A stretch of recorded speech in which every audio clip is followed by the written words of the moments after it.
Bonjour, je suis Madame Bérangère Lavant. Je suis la fondatrice du centre Education Kids sur Agadir au Maroc.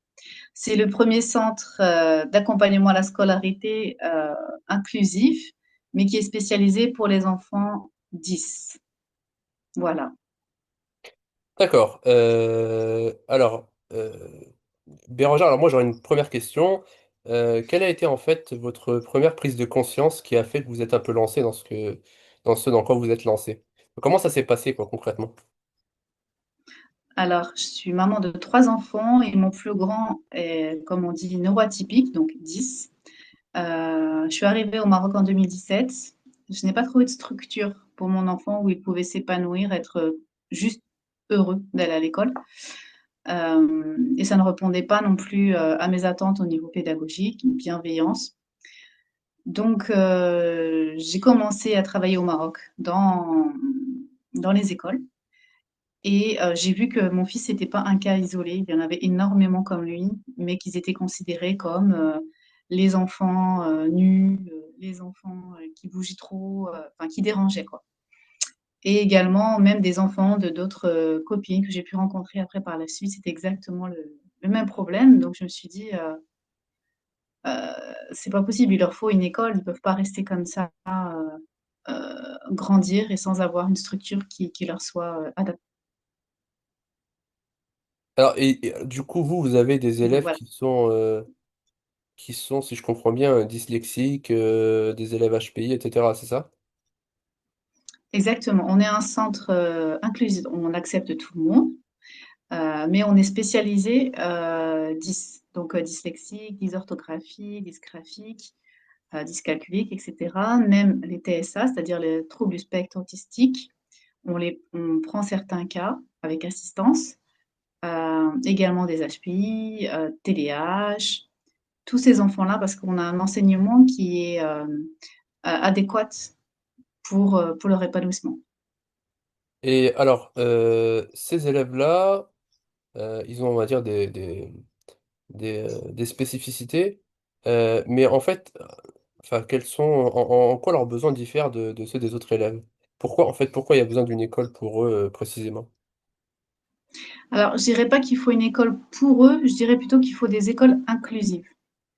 Moi, je serais contre de faire une école que pour eux parce que ça voudrait dire qu'on les étiquette, alors que pas du tout. Il leur faut simplement des aménagements spécifiques et une autre manière d'enseigner qui, euh, qui est adaptée également à des enfants sans spécificité, hein.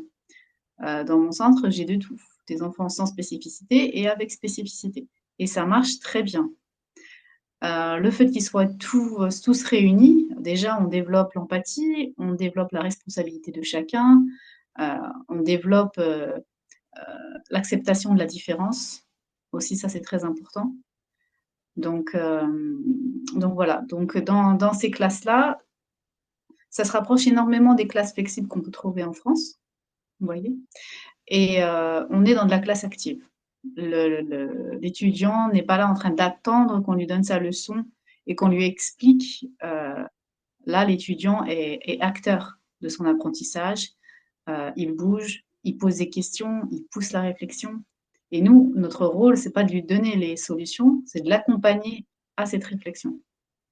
Et vous avez une méthodologie particulière ou comment vous faites en fait? Alors, oui, je m'inspire de beaucoup de pédagogies alternatives comme Montessori, Freinet, Sennler et plein d'autres. Mais également, je me base sur les enfants. En fait, il faut être très flexible. Il faut connaître sa classe parfaitement, chacun parfaitement. Donc, par exemple, quand je forme mes professeurs, je leur demande au début d'un temps d'observation et d'avoir un petit cahier où ils écrivent les observations sur chaque enfant avec leur spécificité. Même un enfant qui vient et qui n'est pas 10, il a lui aussi ses spécificités. Parce que ce petit carnet, c'est ce qui va faire que le cours va être intéressant.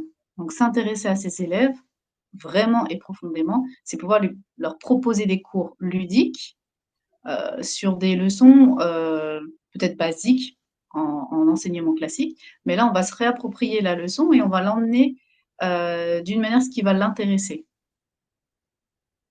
D'accord. Et est-ce que, je sais pas, est-ce que vous avez par exemple un exemple d'une activité qui a bien fonctionné avec eux, de quelque chose qui vous a marqué, et qui vous a marqué, qui vous a convaincu en fait de l'utilité de faire, de proposer en fait une sorte de méthode pour eux, quoi. Bon, il y a déjà plusieurs méthodes.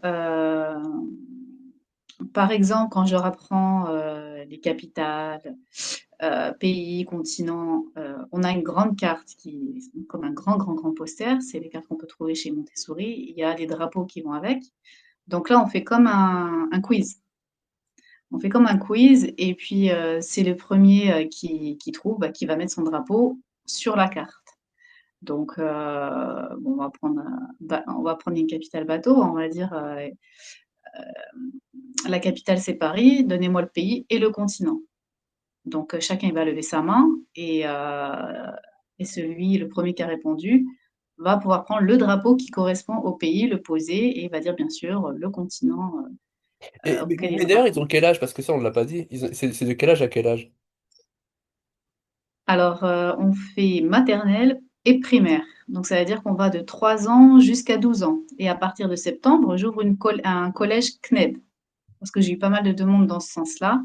Et vu que le CNED, c'est quand même assez, enfin, très académique, les parents étaient intéressés d'avoir un enseignant qui pouvait se réapproprier la leçon et la réexpliquer avec des supports pédagogiques différents.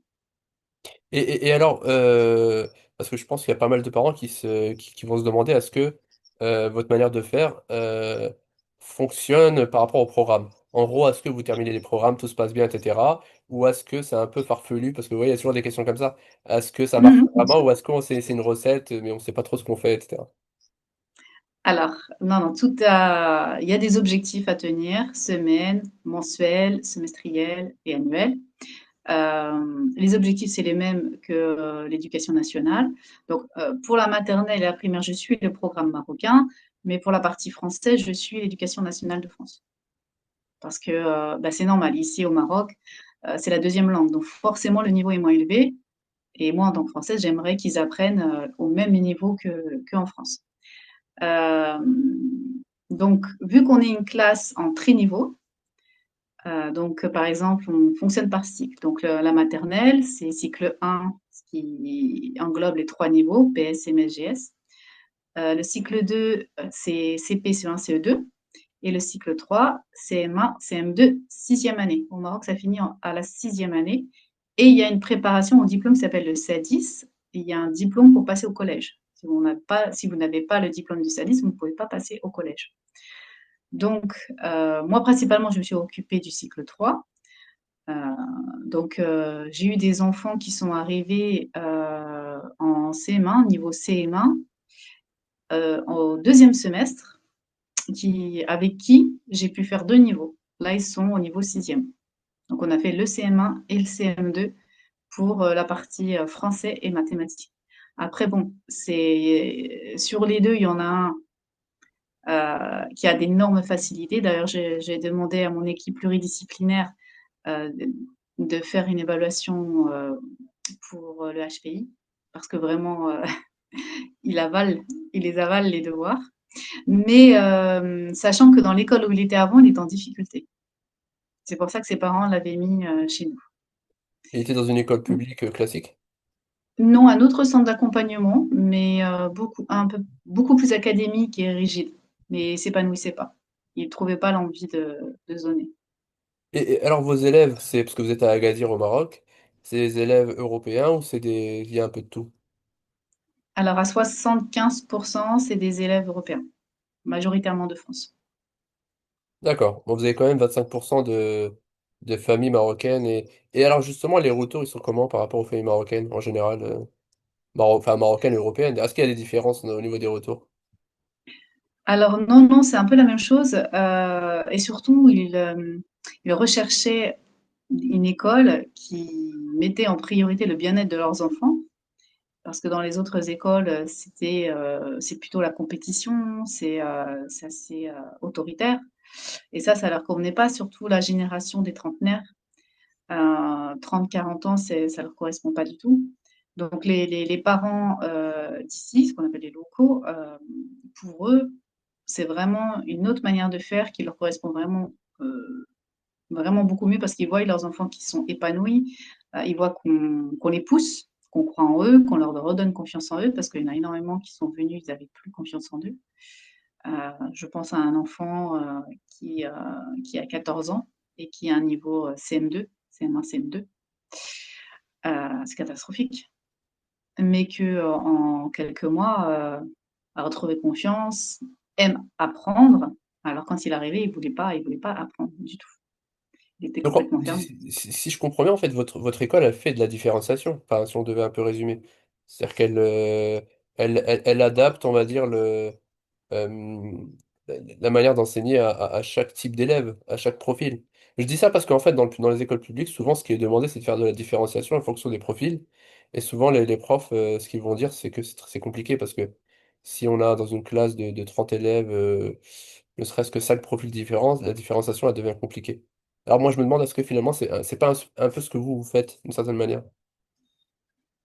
C'est pas d'une certaine manière, c'est ça, on peut dire ça. Sauf que c'est impossible à faire dans une classe de 30 élèves. Moi, ma classe, elle dépasse pas 15 élèves. Et là, cette année, on était 12. Ouais, Euh, d'accord. Et vous et êtes, et ouais. sur chaque élève, nous, on fait des programmes d'apprentissage personnalisés, c'est-à-dire chaque élève, ils ont les tests diagnostiques quand ils arrivent et on sait quel niveau ils ont pour chaque matière. Et pour chaque matière, on va leur proposer euh, leur niveau. Donc, vu qu'on est une classe, c'est l'avantage du trinivot. Un enfant qui va arriver par exemple en CM2, mais que mathématiques, il a un niveau CM1, pendant les cours, on va le mettre avec le groupe qui a un niveau mathématique de CM1. Vous voyez? Hmm. En français, il aurait un niveau peut-être de CM2, il ira dans le groupe de français du niveau CM2. Il y a, en fait, dans la journée, il y a 3 programmes qui sont proposés à une seule classe parce que c'est un triniveau. Donc, et ces programmes-là sont proposés par groupe de niveau. En fait, c'est pas l'âge parce que académiquement, c'est l'âge correspond à un niveau. Alors que non, c'est plus du tout actuel. Il y a des enfants qui ont doublé 2 fois, 3 fois, d'autres qui ont sauté des classes. Je trouve que ça, c'est pas du tout adapté. On devrait proposer plutôt au niveau de l'élève. C'est-à-dire faire des groupes, vous voulez dire que vous, ce que vous préférez, c'est de faire des groupes en fonction des besoins, c'est ça? Peu importe Ah l'âge de oui, l'élève. ah oui, Et, tout à fait. et est-ce que, enfin, parce que moi je me mets à la place d'un élève qui aurait 2 ou 3 ans de plus que les autres en moyenne, est-ce que ce serait pas un problème qu'ils se disent, voilà, je suis plus grand, et là je suis plus vieux, et puis je suis avec les petits, etc. Enfin, je suis avec des plus petits que moi. Alors justement, c'est ça le but. Quand on est en tri-niveau, on a le plus grand, allez, 3 ans de plus que le plus petit de la classe. Mais ce qui est intéressant, c'est qu'on développe la partie autonomie et responsabilité. Quand on donne un travail, le CM1 fait un autre travail. Souvent, ce que j'ai pu remarquer sur une année, c'est que bah, ceux du CM1 va regarder ce que va faire l'enfant de sixième année. Et ce qui est très intéressant, c'est que le plus grand, automatiquement, il va prendre son rôle très à cœur et il va lui expliquer au tableau la leçon. Bon, il me demande avant l'enfant de ses mains, il me dit, est-ce que je peux aller au tableau essayer de comprendre ce que fait mon camarade? Je vais pas lui dire non, je vais dire bien sûr. Je vais, il a faim, il a faim de connaissances, je vais lui donner à manger. Je vais pas lui dire ah non non non, occupe-toi de tes exercices qui est à ton niveau. Non, je vais pas le brider. Au contraire, au Oui, contraire. j'ai l'impression que par rapport au public, vous êtes euh, comment je pourrais dire ça? Voilà, vous êtes capable en fait d'être le plus resserré possible par rapport à l'élève. C'est-à-dire que le public, ça ressemble plus à l'usine en quelque sorte. Vous êtes un peu plus, vous êtes un peu plus autour de chaque élève. C'est ça, parce que ma priorité avant tout, avant d'arriver aux apprentissages, c'est avant tout le bien-être de l'enfant. Parce que ce que je dis tout le temps, c'est qu'un enfant, quand il est bien, c'est un enfant qui apprend, c'est un enfant qui est motivé, et un enfant motivé, c'est un enfant qui apprend. Si de base, s'il n'est pas bien dans sa tête, il va pas apprendre, ça sert à rien, on peut lui faire tous les cours qu'on veut, ça va pas l'intéresser. Mais un enfant qui est bien dans sa tête, si on lui offre un environnement où on lui fait confiance, on lui met à disposition un aménagement spécifique pour qu'il puisse bouger. Parce que ça aussi, être un enfant sur un bureau et d'y rester 6 à 8 heures par jour, c'est dur. Et qu'on lui dise non, ne bouge pas, ne te lève pas, c'est dur. Nous-mêmes, est-ce qu'on peut nous-mêmes le faire? Enfin, moi, personnellement, je peux pas. Rester 6 à 8 heures, je peux pas.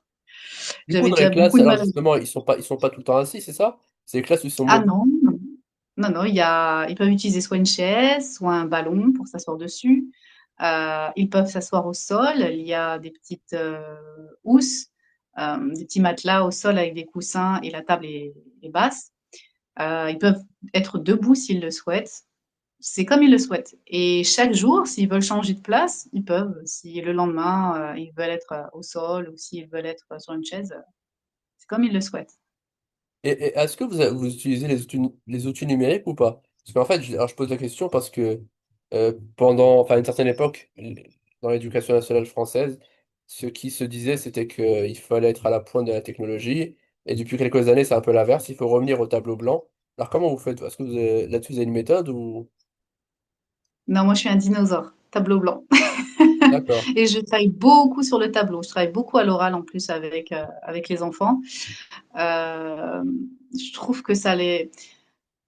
Un, un enfant, dans son cerveau, il y a plusieurs parties. Et pour que la leçon soit bien comprise, il faut que plusieurs de ces parties s'allument. Et pour cela, il faut qu'il bouge, il faut qu'il écoute et il faut qu'il réfléchisse. Donc, il faut qu'il écoute pour la leçon, il faut qu'il bouge pour la partie ludique et il faut qu'il fasse une mise en application pour la partie exercice. Donc, euh, ça, c'est une méthode que j'ai mis en place déjà depuis quelques années, même quand j'avais avant un cabinet d'expertise pédagogique où je travaillais avec les écoles. Et ça faisait partie des programmes qu'on mettait en place. Ne pas rester à écouter l'enseignant. Fallait que la classe soit active. Sinon, ça marche pas. Donc, quand l'enfant écoute la leçon, donc là, la leçon, elle dure pas longtemps. Elle dure que quelques minutes. Pareil pour écrire la leçon sur le cahier. Ça, je suis pas contre d'écrire la leçon qui est au tableau sur le cahier, parce qu'il faut que l'enfant quand même continue à écrire, même s'il y a des outils numériques. Mais là, ça doit pas dépasser 5 lignes. Pourquoi? Parce que bah, dedans, dans l'eau, on aura peut-être des enfants qui sont dysorthographiques. Donc pour eux, écrire, c'est difficile, ça leur fait mal aux mains, ça leur demande beaucoup d'énergie. Le but, c'est pas qu'ils mettent toute l'énergie à recopier une leçon qu'ils vont peut-être pas comprendre. Le but, c'est qu'ils comprennent la leçon. Vous Et voyez? du coup, du Donc côté de pour l'enseignant, donc l'enseignant, il se met pas au centre. En fait, l'enseignant, il accompagne, c'est ça? exactement. C'est ce que je leur dis. Je dis, vous n'êtes même pas des enseignants, vous êtes des encadrants. Vous les poussez à la réflexion, vous les accompagnez, mais c'est pas vous qui allez leur donner la réponse. C'est à eux de pousser la réflexion pour qu'ils comprennent la leçon. Donc, l'enseignant va utiliser plusieurs supports. Alors, je vais vous poser une question en fait, un peu là, c'est une question qui pique un peu. Donc, il y a un Mhm. monsieur qui s'appelle Jean-Paul Briguelli, c'est un ancien prof de français, il enseigne dans les prépas, etc. Et lui, ce qu'il dit, mais je pense que son propos il s'applique plus pour le collège et le lycée. Euh, il dit en fait mettre l'élève au centre du savoir, c'est une erreur parce que l'élève n'est pas capable de savoir par lui-même. Je le dis un peu à ma façon, je sais plus exactement ce qu'il avait dit, mais c'est un peu ça. Il dit. En gros, il ne peut pas savoir par lui-même, il faut lui enseigner. Donc, qu'est-ce que vous dites par rapport à lui? Et est-ce que vous êtes d'accord pour le niveau lycée-collège? Est-ce que ça marche uniquement pour le primaire? Est-ce que d'ailleurs, quand vous allez faire le collège, est-ce que vous allez continuer votre méthode? Qu'est-ce que vous pouvez dire un peu là-dessus? Mais moi, je la commence déjà dès la maternelle. Je dirais que ce monsieur, je ne sais pas si vraiment il a été en classe et qu'il a enseigné de longues années, peut-être, je ne Il nous sais pas, regarde peut-être, hein?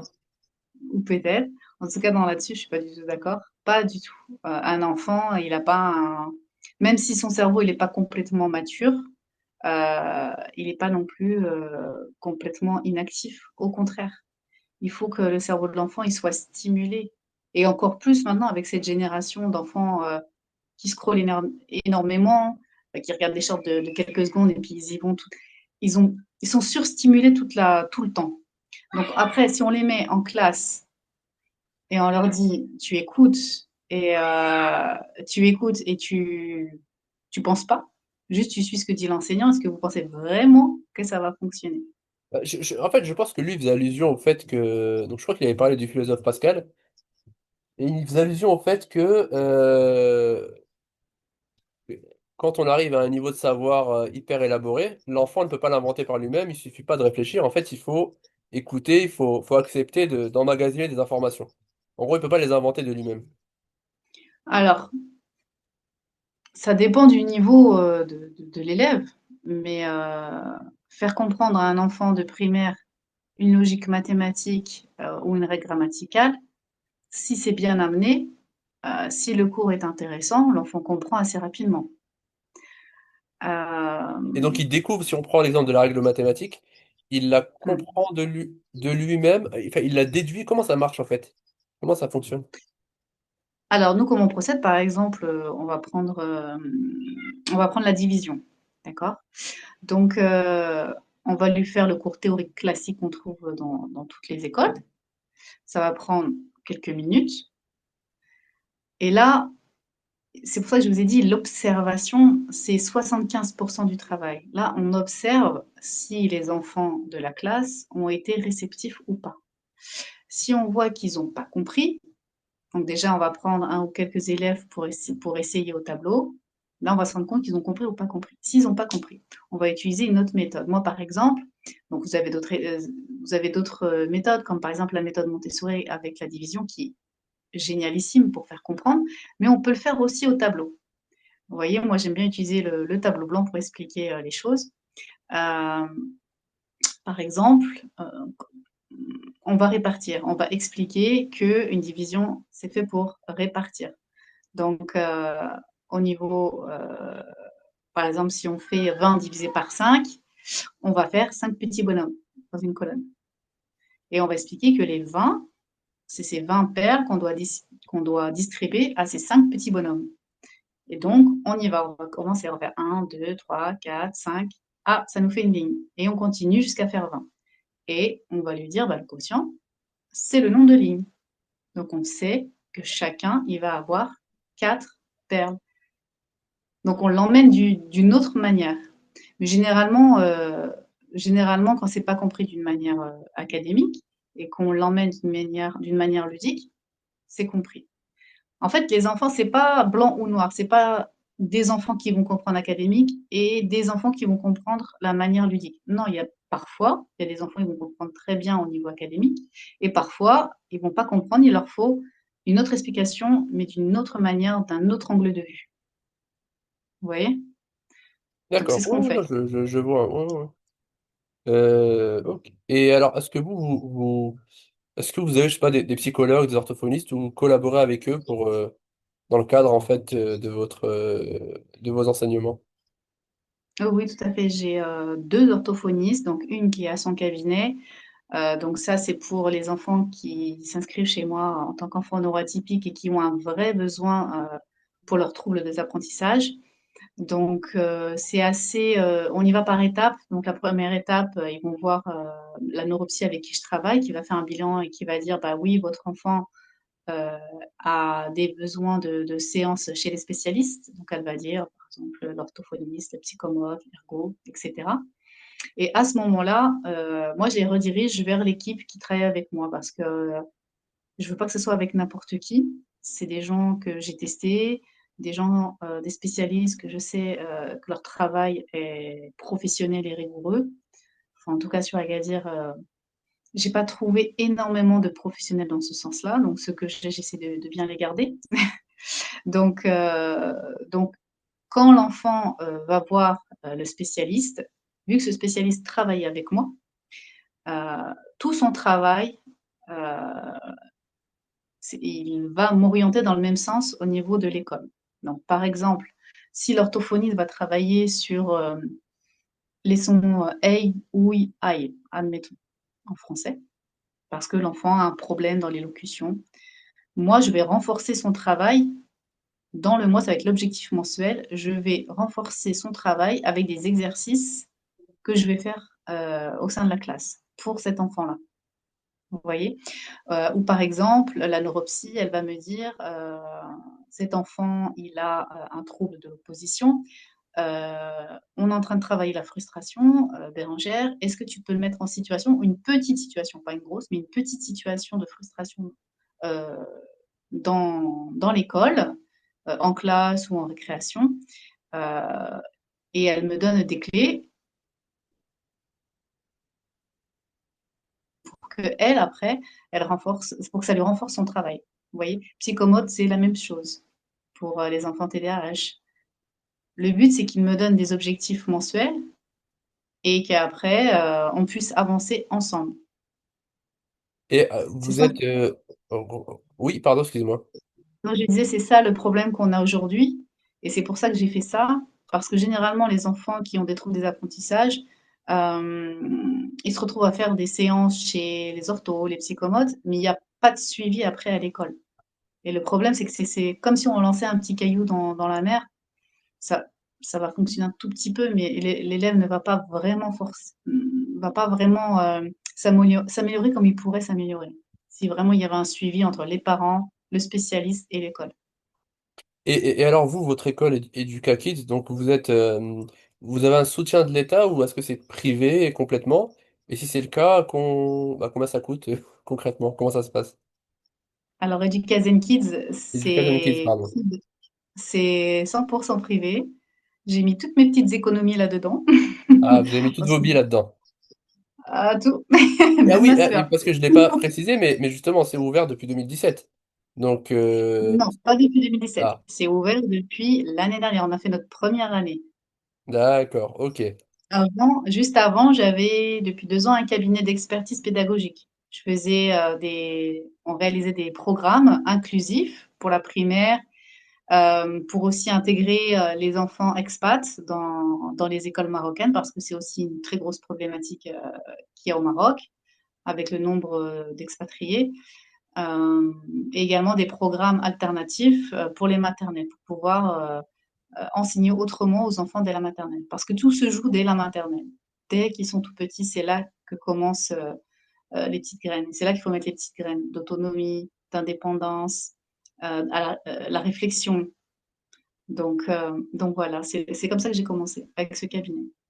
Donc, donc votre école, elle a 1 an et elle est privée à 100%. Et est-ce que vous voulez vous faire reconnaître par l'État, avoir un soutien, quelque chose, ou est-ce que vous restez un peu sur la même ligne? Ah non, au contraire, avant d'ouvrir du Kaizen Kids, je suis partie voir l'académie du Sousmassa pour faire une collaboration parce que mon but, c'est vraiment que ça aille sur le territoire national, qu'on puisse travailler ensemble dans le fond.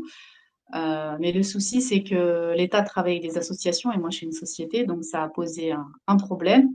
Mais on est en train de réfléchir à une collaboration ultérieure. D'ailleurs, je crois que vous êtes les Sur- premiers au Maroc, c'est ça, dans votre domaine? Oui, exactement. Vous êtes vraiment les premiers. Vous êtes les premiers, vous êtes les seuls ou les premiers, il y en a d'autres? Pour l'instant, on est les seuls. D'accord, ok. Non, bah, c'est intéressant, c'est important de le savoir parce que s'il y a des personnes qui veulent s'installer au Maroc, il vaut mieux dans ce cas-là aller à Agadir. Et d'ailleurs, vous êtes dans quel quartier à Agadir? Quartier El Houda, Al Houda, d'accord, très bien. Voilà, on donne un petit peu toutes les infos. c'est Euh, gentil. alors, j'avais une autre question, je regarde sur mon fichier. Euh, alors, donc là, je vais poser une question un peu piquante, hein. Donc, il y a des enseignants, on va dire un peu traditionnels, voilà, qui trouvent que les enseignements, enfin, les pédagogies alternatives, ça marche pas toujours, etc. Qu'est-ce que vous pouvez leur dire en fait? Qu'est-ce que vous pourriez leur dire pour régler un peu ce problème? L'histoire du type oh Montessori c'est la mode, etc. Alors déjà, ces enseignants-là, est-ce qu'ils ont été formés aux pédagogies alternatives pour dire que ça en vaut pas la peine? Parce que déjà, avant de parler de quelque chose, il faut savoir de quoi on parle déjà. Toujours. On ne peut pas parler de quelque chose qu'on ne connaît pas. Ça, c'est la première des choses. La deuxième des choses, est-ce que ces enseignants ont trouvé un vrai résultat avec leur enseignement classique? Est-ce qu'ils arrivent à gérer tous les enfants de leur classe, même des enfants qui ont des troubles des apprentissages ou qui ont un TDAH? Est-ce qu'ils arrivent à les gérer? Donc, je suis pas en train de dire que les pédagogies alternatives, c'est la solution et c'est l'avenir. C'est pas du tout ce que je dis. Je dis que les enfants de cette époque-là, ils ont énormément de difficultés à l'école. Ils aiment plus l'école. Ils aiment plus apprendre, malheureusement. Une grande majorité, je mets pas tout le monde dans le lot, mais une grande majorité n'aime plus l'école. Et je pense que c'est pas qu'ils aiment pas apprendre, c'est la manière dont on leur emmène les leçons, le savoir qui ne leur convient plus. Donc il faut repenser l'école. Je dis pas qu'il faut le faire avec des pédagogies alternatives. Moi, je trouve, c'est mon point de vue, je trouve que ça fonctionne plutôt bien. Et j'ai eu le recul là sur une année, j'ai eu d'excellents résultats, même au-delà de ce que je pensais, parce que ça s'est répercuté chez eux, au sein même des foyers. Donc pour moi, c'est une victoire pour moi. Je me dis que ça fonctionne et qu'il faut continuer et même pousser encore plus. Chez eux, c'est-à-dire Mais c'est les parents ont poursuivi la méthode à la maison, enfin, ils s'y sont mis aussi, c'est ça? non, non, non, parce qu'en fait, si vous voulez, je fais aussi avec les élèves, je fais du coaching d'élèves. C'est-à-dire que quand ils se sentent pas bien, vraiment dans un malaise, ils ont le droit de demander à venir me voir et qu'on puisse parler 5 à 10 minutes. Donc moi, je les écoute. Je les écoute, je fais de l'écoute active, c'est-à-dire je les écoute, je les coupe pas, je les juge pas et je les accompagne dans leurs émotions. Donc quand à un moment donné, ils sont trop pleins, je les pousse à la réflexion pour savoir pourquoi ils sont dans cet état-là. Et quand ils sont un peu plus calmés, je leur demande de quelle manière ils auraient pu mieux régler la situation euh, s'ils avaient, euh, s'ils avaient pris, comment dire, s'ils avaient su se gérer émotionnellement. Donc, quand je commence à faire ça avec les élèves, j'ai pas tout de suite des réponses, bien entendu. Mais ces séances-là, au bout de 2, 3 mois, j'ai un réel résultat. Les enfants gèrent beaucoup mieux leur frustration. Les enfants, quand ils se disputent avec d'autres élèves, ils arrivent à prendre du recul, ce qui est très difficile. C'est très difficile pour un enfant. Euh, et j'irai encore plus loin. euh, Ils arrivent à redescendre plutôt vite et à s'excuser et à reconnaître leur tort. Et ça, je trouve ça extraordinaire pour un enfant. Et avec les parents, justement, c'est là j'allais venir, ils me disent que ça se répercute à la maison aussi. À la maison aussi, ils le font. Moi, je suis adepte, bon, je sais que c'est très controversé en France, mais je suis adepte du time out. Le time out en psychologie, c'est quand on isole une personne qui est énervée, donc soit l'enfant, soit l'adulte, mais sans fermer la porte. Donc, c'est ce que je fais moi à l'école. Quand il y en a vraiment, on ne peut pas parler, vraiment dans la tempête émotionnelle est vraiment au max, ils savent qu'ils peuvent lever la main et demander à se mettre dans une pièce qui est vide. Donc, généralement, ils vont dans la salle de formation où il n'y a personne et ils prennent 5 minutes pour redescendre. Et après, ils demandent à revenir et généralement, sans qu'on leur demande, ils demandent pardon à l'autre camarade avec qui ça n'a pas été. Donc voilà. Mais je sais qu'en France, le time out, c'est très discuté, hein. Alors pourquoi? Parce que moi je sais pas du tout. C'est quoi le problème par rapport à ça? Bon, il y a des psychologues qui disent que c'est pas bénéfique, c'est perturbant. Ah, ça, on va juste Euh, faire une... Désolé, on va faire une ah, petite pause, une courte pause et on va reprendre. Alors très bien, j'ai alors une question à vous poser. Est-ce que vous avez déjà observé des échecs chez vous? Oui, non, et puis voilà. Et qu'est-ce que voilà, est-ce que vous avez observé des échecs? Est-ce qu'il y a des choses qui n'ont pas marché? oui, j'ai eu un élève. Bon, il avait 14 ans, il avait un niveau collège, quatrième année. Moi, cette année, j'ai pas fait collège. C'est l'année prochaine que j'ouvre le collège CNED. Cette année, je me suis arrêtée en sixième année primaire. Mais son papa, vraiment, il voulait absolument que je le prenne. Il m'a dit, tu lui fais un rééquilibrage au niveau du français parce qu'il avait énormément de lacunes. Donc j'ai pris avec moi, sachant que cet enfant, il avait une dépression.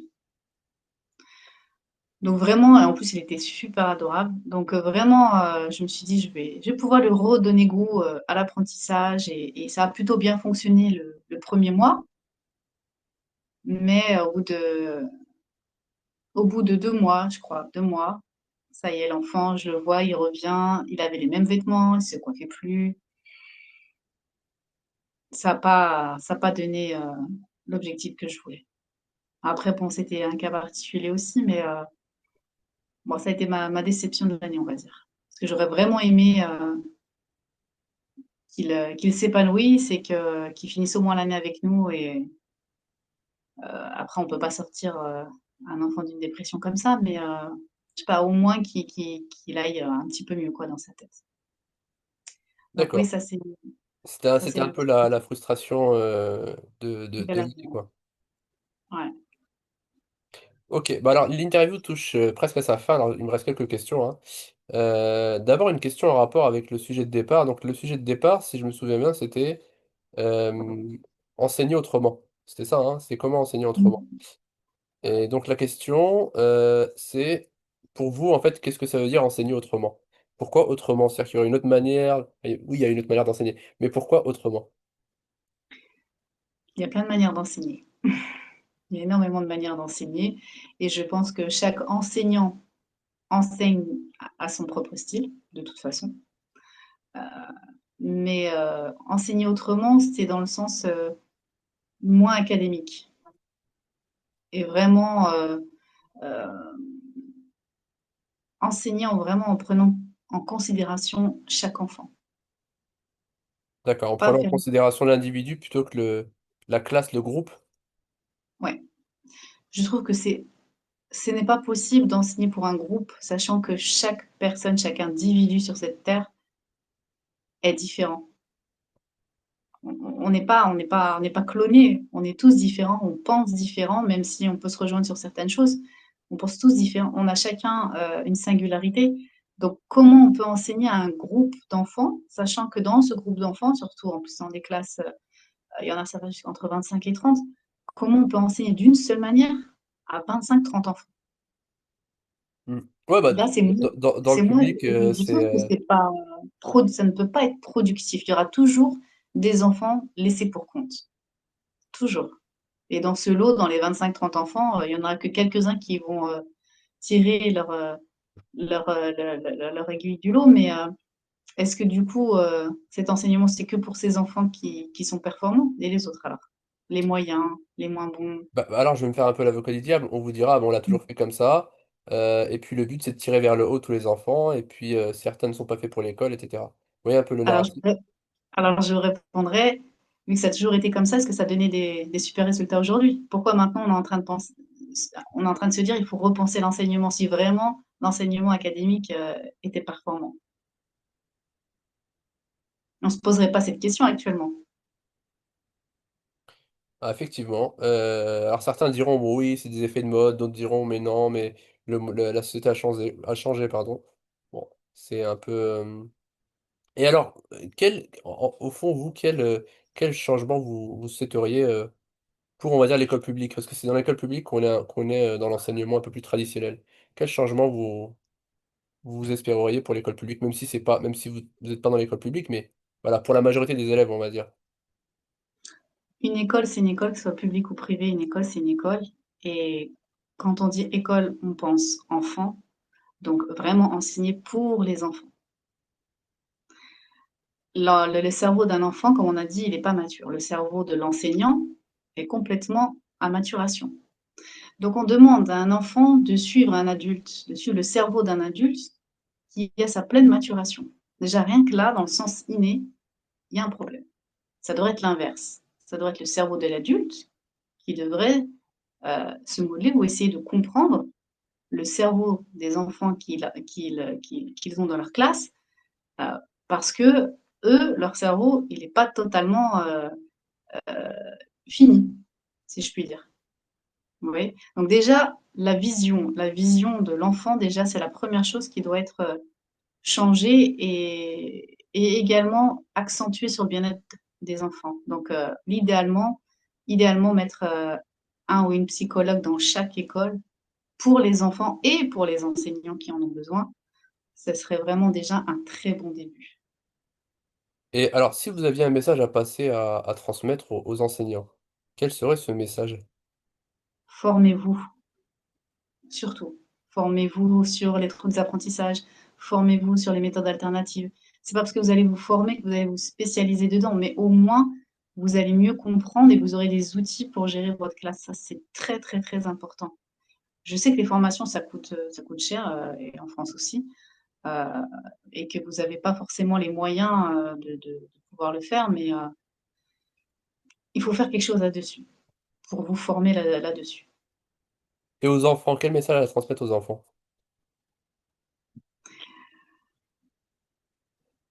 Quel message pour les enfants? J'aimerais bien leur donner un message d'espoir, mais j'ai pas envie de donner de faux espoirs. J'aimerais bien leur dire bientôt vous allez être heureux d'aller à l'école, bientôt vous allez être heureux d'apprendre et de vous épanouir. Et aux enfants en particulier qui aiment pas l'école, qui trouvent ça ennuyeux, voilà. J'ai envie de leur dire que bientôt ils seront compris. Et aux parents des enfants, parce qu'il y a aussi les parents, c'est-à-dire que un triangle, on va dire, les enseignants, Exactement. les parents, les enfants. J'ai envie de leur dire la même chose. Bientôt vous serez compris et soutenus. Parce que c'est les parents des enfants qui ont des troubles d'apprentissage sont vraiment à bout. J'en reçois plein, moi, ici au centre, des gens qui sont de France, qui veulent juste déménager de France pour venir au centre. C'est quand même une lourde responsabilité pour moi. Je vous assure que ça pèse très lourd sur mes petites épaules parce que ils me disent tous, hein, c'est pas un, c'est pas deux, ils me disent tous, on ne se sent pas compris ni soutenu en France. Très bien. Eh bien, écoutez, Bérangère Lavant, je vous remercie de cette intervention. C'était Avec très grand plaisir. intéressant. Et puis, bah, j'espère peut-être en refaire une autre, une autre fois sur un autre sujet ou sur le même thème, mais un peu plus développé. Et voilà, bah, je vous souhaite un très bon dimanche et de très bonnes vacances aussi. À vous également. Merci beaucoup. Merci.